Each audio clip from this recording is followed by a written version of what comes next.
slow up, no I don't take shit. I got no love for the fakeness. If you wanna play tough and wanna hate this, I'll always show up.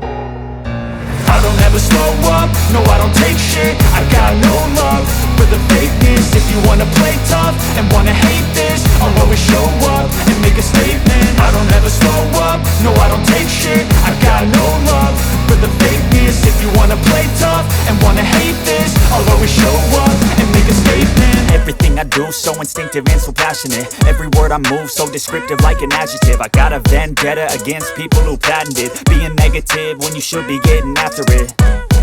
I got facts over tracks, this and that. Spitting slow, spitting fast. I could roast, I could gas. Think I'm okay at last, but I don't know if that can erase all the past. And the pettiness, a reflection of the emptiness. Hilarious, you think you're worth my time, you're delirious. Mysterious, because you hide behind a fake exterior. Inferior, you know I'll always be a bit superior. Get off of me, this ain't no humble brag. I want you to hear words, you can say them back. I want you to feel free from the chains at last, and to believe in what you got, it was built to last, yeah. Now that I've been put through hell, I never got anyone's help. I had to do it all myself.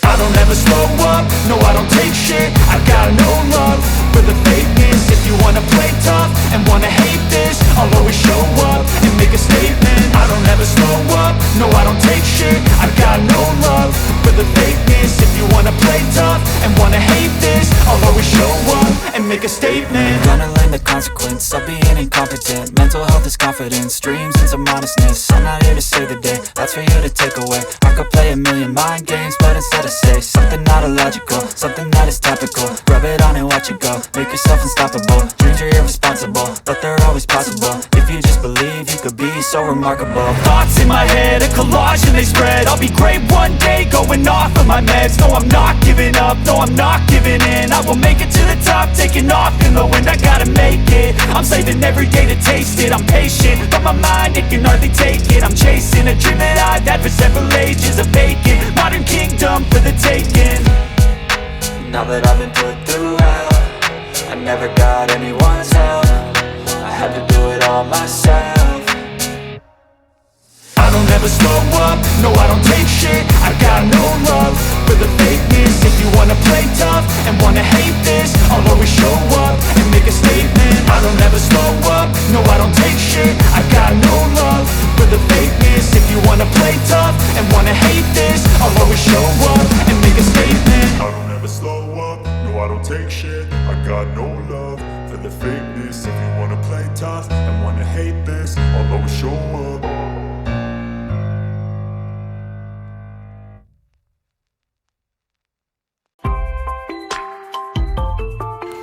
Mga kaibigan, nandito po kami ngayon dito po sa San Flora Farm.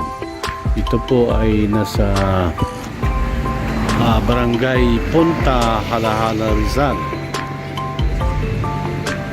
along Jica Highway po ito. So ito po ngayon ang ating titingnan. Ano po yung mga papasok muna tayo sa loob at titingnan po natin mga kaibigan ito pong lugar kung saan po ito ay yung pong San Flora Farm, na kung saan po ito ay nasa Barangay Punta Halahala, Rizal. At ayon po sa ating informasyon ay maganda daw ito sa loob at titingnan po natin kung ano po yung mga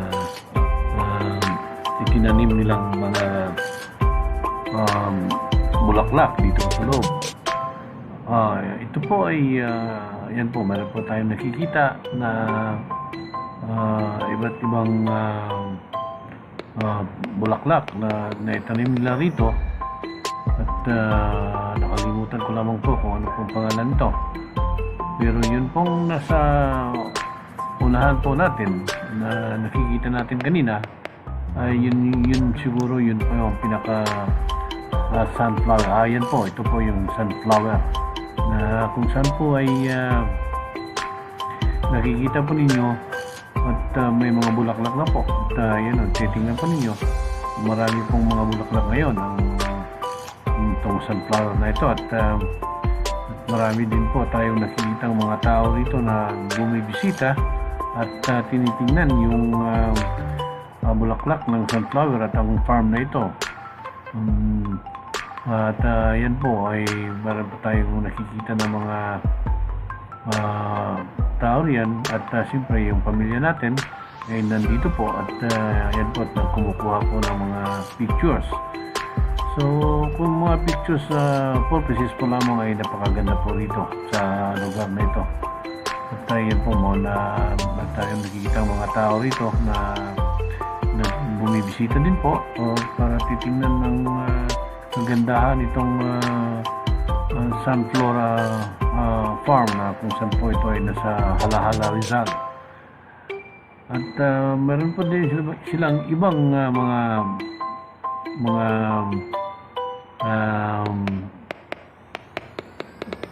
gulayin siguro, pero hindi natin makita kung nasaan banda o baka nandun po sa unahan. At meron din po silang mga rabbit dito na nakita natin kanina. Yan po ay siguro ay sa bandang huli ay magkakaroon po sila ng kung ano man pong idadagdag dito po sa Sunflora Farm. Siguro pagka nakabalik tayo rito baka po ay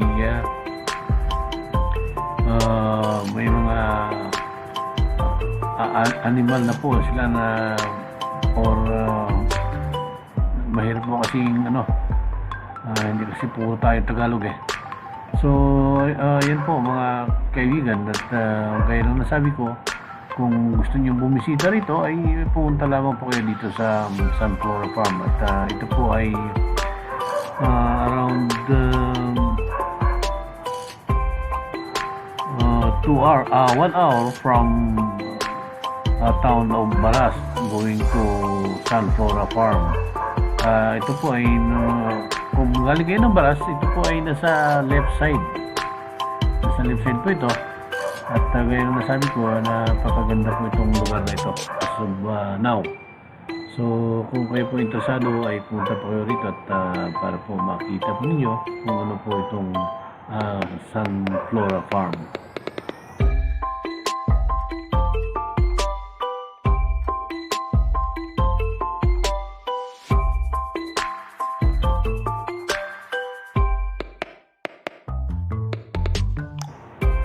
First time po tayo nakapunta rito at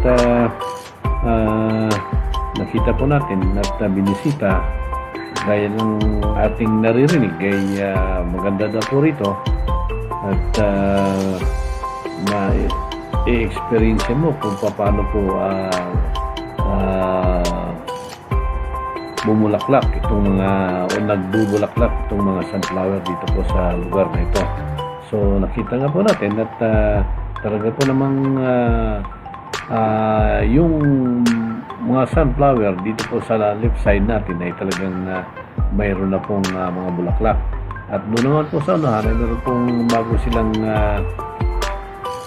bago po nilang naitanim.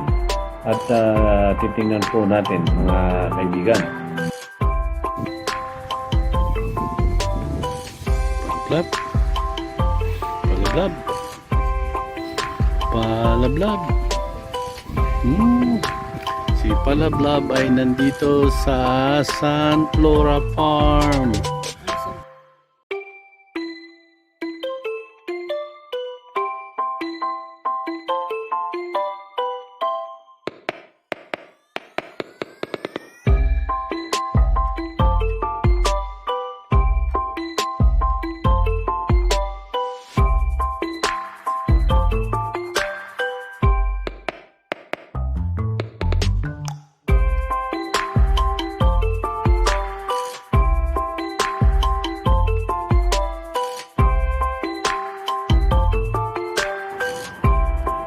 So, yan po mga kaibigan ang aming adventure dito po sa Sunflora Farm, dito po sa Barangay Punta, Halahala. At siyempre kasama po natin ang aming apo at siya po ay nag-enjoy dito po sa panunood po dito mga sunflower na tumubo dito. At saka yung mga rabbit na kanyang nakita kanina ay siya po ay nag-i-enjoy sa panonood. So hanggang dito na lang muna mga kaibigan, at kung bago pa lamang po kayo sa channel na ito, sana po ay mag-subscribe kayo para po lahat po yung update kung ano man po ang ating i-upload dito po sa ating channel. Salamat po mga kaibigan.